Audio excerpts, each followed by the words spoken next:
Енді мынандай есеп беріп тұр балалар. Ол да енді практикалық есептің бірі. Түзудің кеңістікте түзудің теңдеуіне байланысты ұшақ әуежайға келесі түзумен. Яғни, допустим, мынау әуежай болсын. Бір ұшақ мына түзумен келіп жатыр осы. Түзу ғой енді. Түзумен келіп жатыр. Осыған бүйтіп келіп жатыр. Мынау түзу. Мынау R түзу болсын. Екінші ұшақ та сол әуежайға келіп жатыр. Мына жаққа, допустим, басқа бір ұшақ келеді. Ол да түзумен келіп жатыр. Енді бізге былайша айтқанда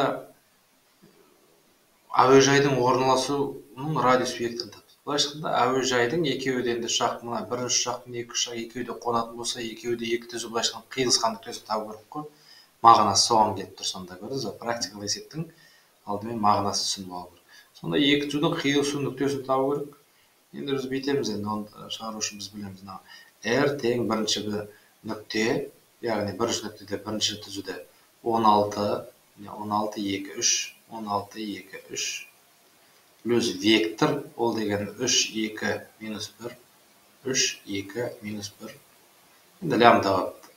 Екінші түзуде R тең нүктеміз ол минус 3, 8, 12 деп тұр, плюс 5, минус 6, минус 3 дейді. Осы меу. Екеуі қиылысатын болса, мұнаны біз былайына жаза аламыз. X координатасына біріншісі ол 16 плюс 3 лямбда.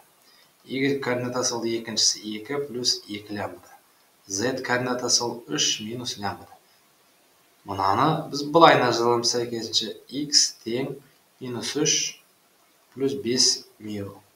Y тең 8 минус 6 меу. Z тең 12 минус 3 меу. Яғни екі түзу қиылысатын болса, мұна екеуі тең болды. Яғни x пен x, y пен y-тен теңестірсек, былайына шығады.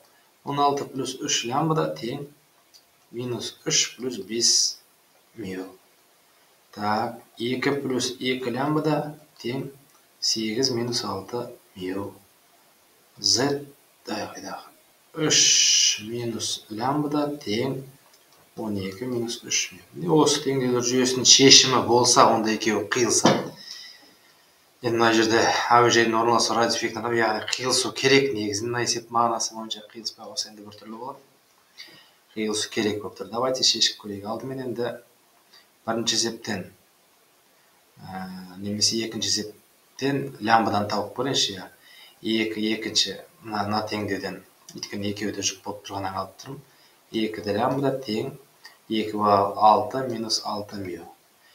2-ке бөліп жүрсем түгел лямбда тең 3 минус 3 меу болайын деп тұр. Осы лямбдадан аламын да, мен мұн жаққа қоям.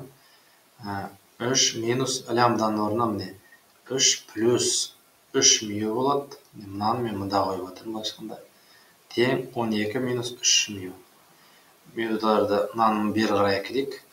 6 меу болды, мұна екеуі қысқарды, тең 12-ге, меу тең 2-ге болып тұр.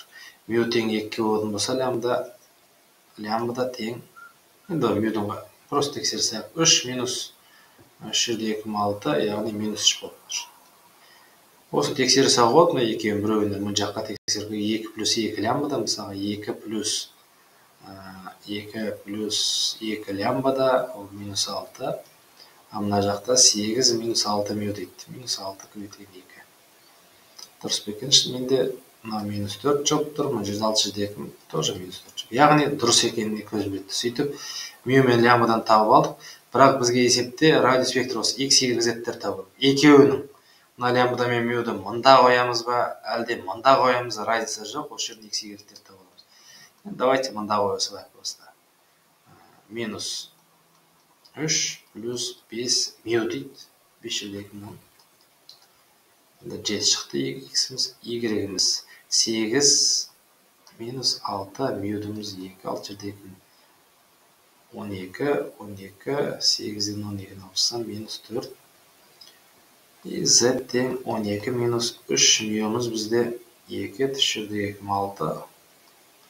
Сөйтіп нүктеміз, қиылысу нүктенің координатасы, x координатасы 7 минус 4 и 6 болып тұр.